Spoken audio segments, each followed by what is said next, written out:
At 0923 hours on June 14, 2025, the USS Princeton was conducting another routine freedom of navigation patrol in the South China Sea when her spy radar painted something that would nearly start World War II.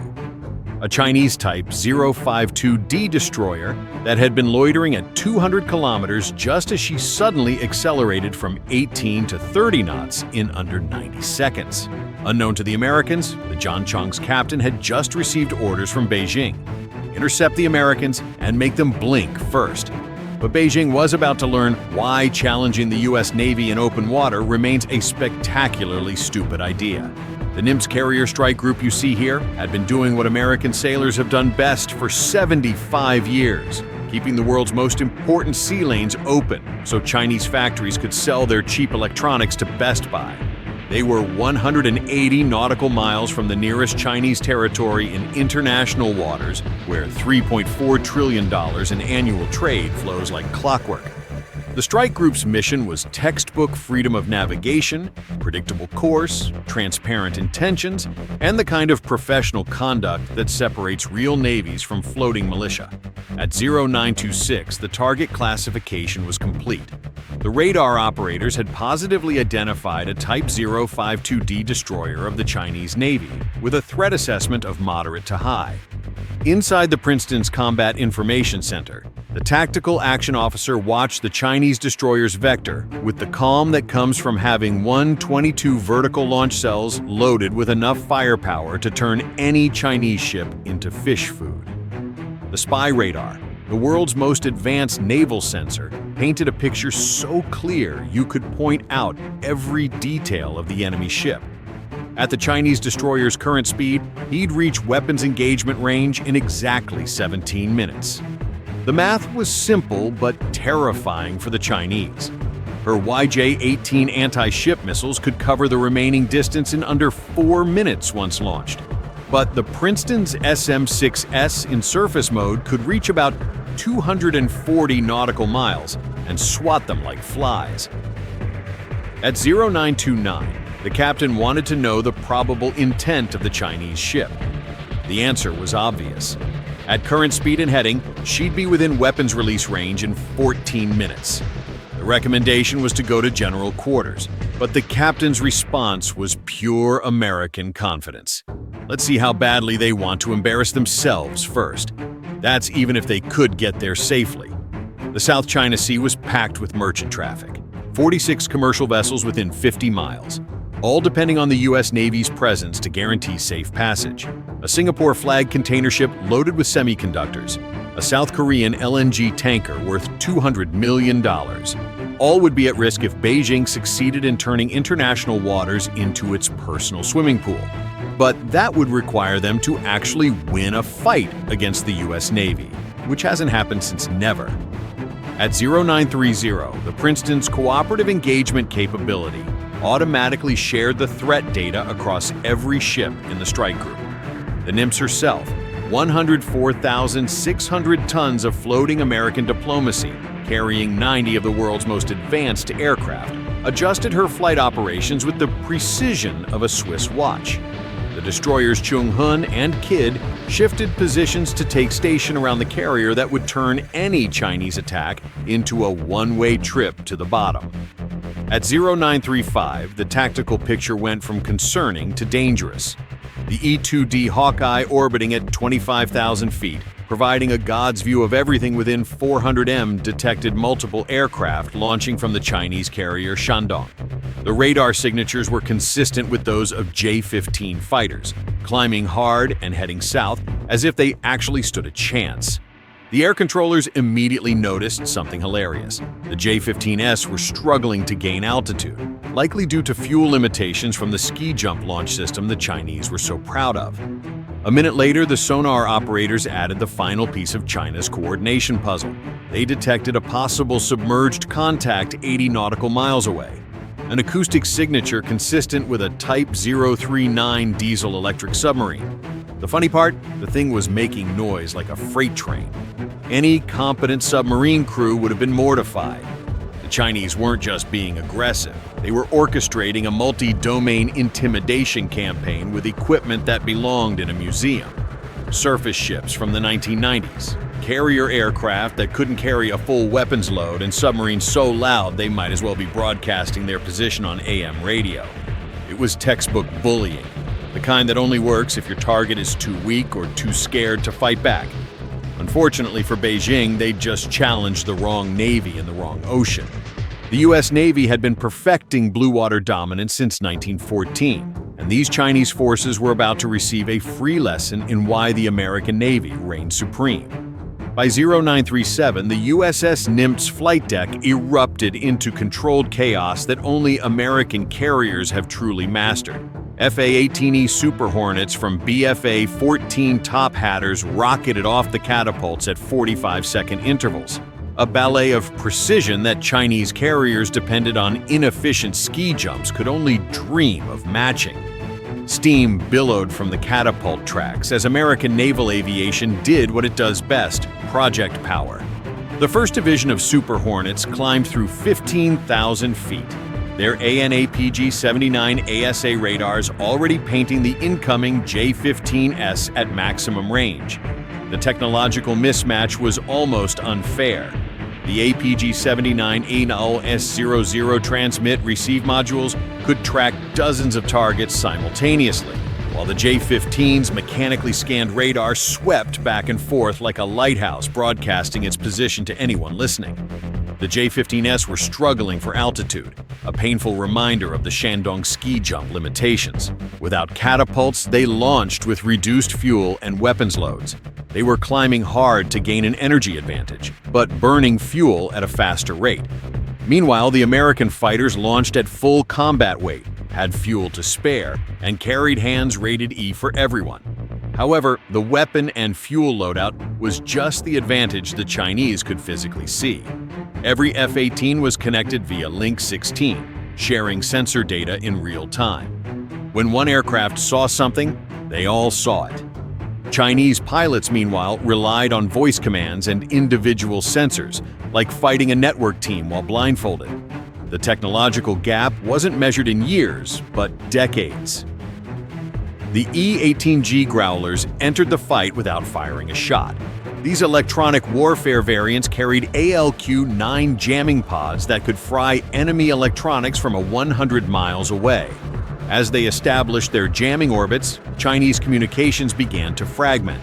On Chinese radar screens, ghost contacts multiplied. American fighters appeared and disappeared, multiplied and merged. What looked like 4 F-18S became 12, then 20.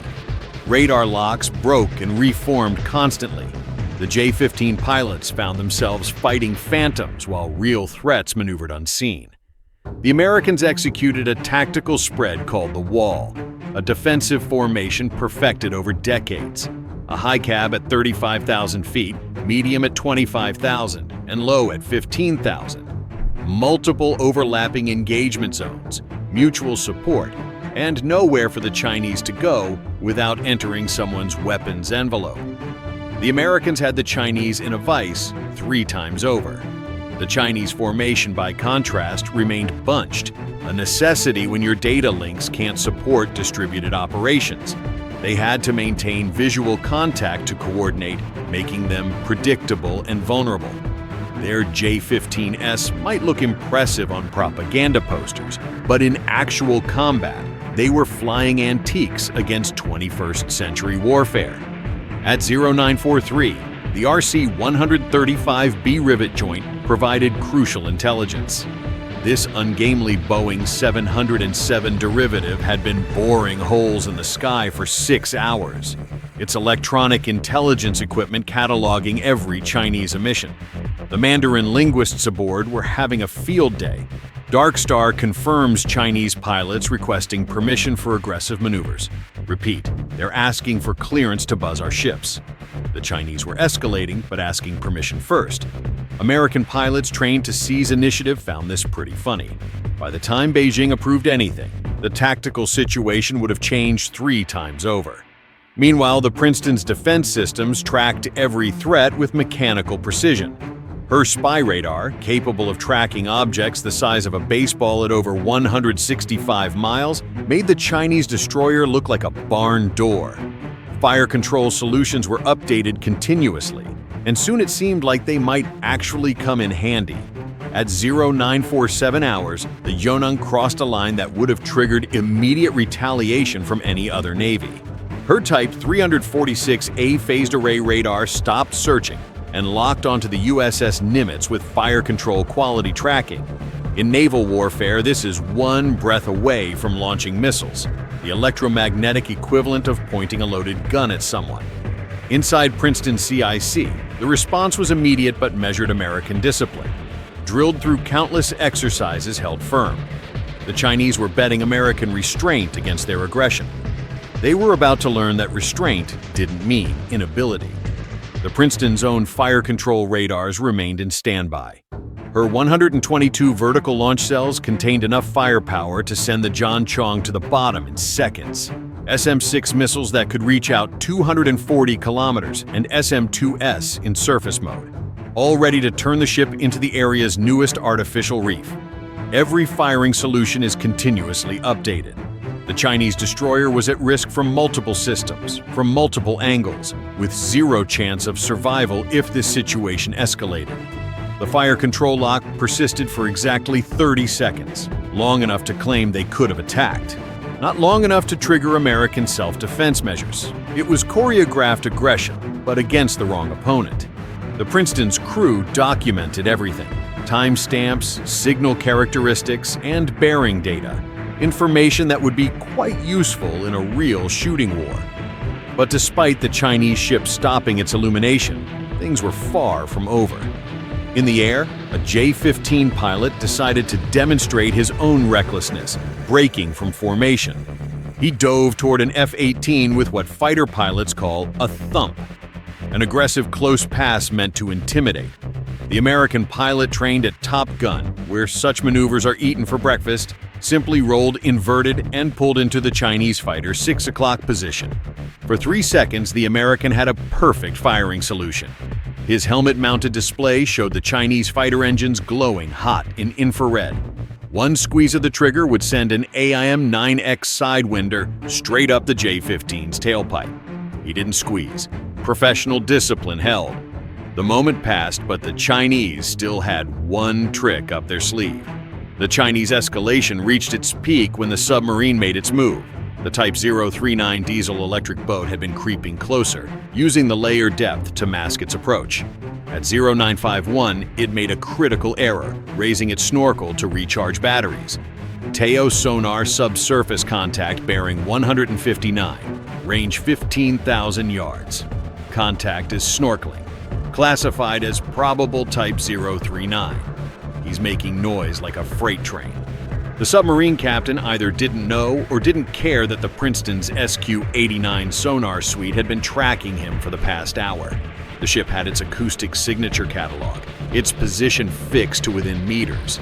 If this went kinetic, he'd have about 12 seconds to contemplate his life choices before an ASROC turned his boat into fish food. The tactical picture had become a textbook study on how not to conduct naval operations. Chinese forces had positioned themselves in a box: a carrier to the northwest, a destroyer to the west, and a submarine to the southwest. If shooting started, none of them would survive the first 5 minutes. And the Americans were about to show them exactly how that would go down. At 14:30 hours, the USS Nimitz launched everything that could fly. 48 aircraft roared off her deck in the largest single-carrier display of air power in years. Super Hornets loaded with live weapons, EA-18G Growlers carrying electronic warfare packages that could black out a city, E-2D Hawkeyes commanding the electric high ground. The afternoon sky turned dark with American aircraft. The Growlers went to work first. Their ALQ-99 pods operating at full power turned Chinese radar screens into modern art. False contacts appeared by the hundreds. Real aircraft vanished into electronic noise. The Shandong's air defense picture looked like someone had thrown pain at the screens. Chinese controllers couldn't distinguish real threats from ghosts. Everything was a threat. Then came the submarine, a Virginia-class attack submarine that had been shadowing the Chinese formation for 8 days. Silent, invisible, patient. At 1547, she surfaced 6 nautical miles from the Shandong, close enough for Chinese lookouts to see her black hole with their Mark I eyeballs. The psychological impact was devastating. 8 days of undetected operations, their entire anti-submarine screen, helicopters, sonobuoys, and hull-mounted sonar had failed to detect the 7,900-ton American submarine. If this had been war, their carrier would already be toast. The sub's commanding officer ordered an emergency surface purely for effect. The submarine burst from the water like a breaching whale, water cascading off her hull in the afternoon sun. Photographers on the Chinese ships would have perfect shots of American dominance. After about 90 seconds, enough time to be seen, photographed, and reported, she slid back beneath the waves.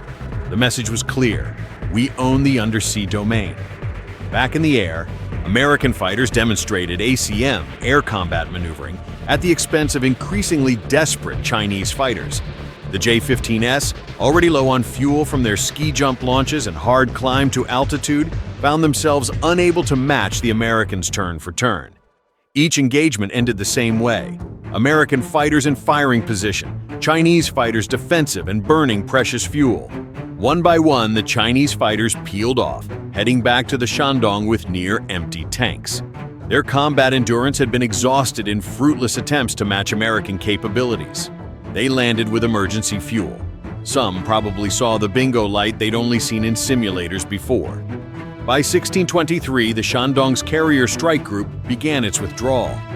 Official Chinese communications spoke of completing scheduled exercises, but everyone knew the truth. They'd come to demonstrate Chinese naval power, to intimidate lawful navigation, to claim waters that didn't belong to them. Instead, they'd received a lesson in why the South China Sea is America's 6th Great Lake. Bye for now.